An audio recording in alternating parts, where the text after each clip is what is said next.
ना डरा ही दिया मुझे।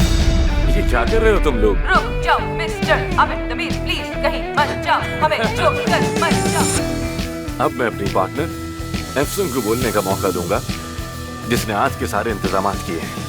मैंने अपनी जिंदगी से बहुत कुछ सीखा। दौलत हो, शोहरत हो या फिर कामयाबी, मोहब्बत की जगह कोई नहीं ले सकती।